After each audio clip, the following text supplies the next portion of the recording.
नांदेड विधान परिषदेच्या निवडणुकीमध्ये महायुतीचे उमेदवार अमरनाथ राजूरकर यांचा विजय झाला आहे आणि त्यानंतर नांदेड शहरामध्ये विजयाचा जल्लोष सुरू झाल्याचं पाहायला मिळते।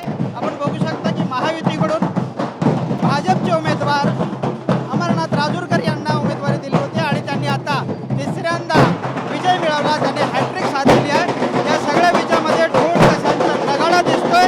एकूणच जर बघितलं गेलंय तर अशोक चव्हाण यांचा फोटो आणि अमरनाथ राजूरकरांचा फोटो उजळताना दिसतोय।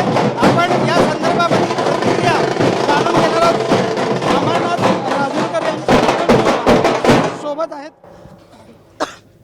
अमरनाथ राजूरकर यांचे चिरंजीव आपल्या सोबत आहेत। काय पहिली प्रतिक्रिया असणार? काही नाही, फार अभिनंदन वाटतं आम्हाला आणि आम्ही सर्वजण फार खुश आहोत।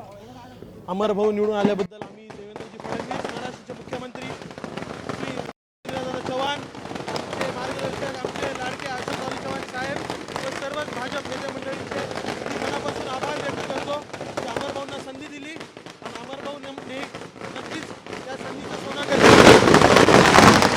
अपेक्षा, नेमकी अपेक्षा काय होती आणि त्या अपेक्षा काय होत्या नेमक्या आणि त्या पद्धतीने मतदान झालं? अपेक्षा होतं, अपेक्षापेक्षा जास्तच आम्हाला मतदान इथं भेटलेलं आहे। महाविकास आघाडीचे सुद्धा मतं फुटल्याचं दिसतंय। ते आम्हाला काही माहित नाही, मला अजून, पण आम्हाला जेवढं अपेक्षा होती त्यापेक्षा जास्तच आम्हाला भेटलं। या सगळ्या विजयाचं श्रेय नेमकं कोणाला देणार आहे? सर्वांनाच आम्ही सर्व आमच्या वरिष्ठ नेत्यांना या विजयाचं श्रेय मी द्यायचे। हे होते अमरनाथ राजूरकर यांचे चिरंजीव आणि मोठा एक उत्साह या निमित्तानं पाहायला मिळतो।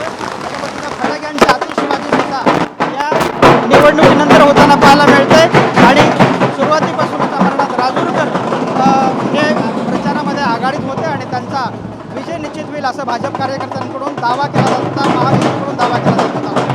आता निकाल हाती आले तर अमरनाथ राजूरकर मोठ्या फरकाने निवडून आले आहेत। व्हिडिओ जर्नलिस्ट अनेकेचं गजानन देशमुख, TV9 मराठी, नांदेड।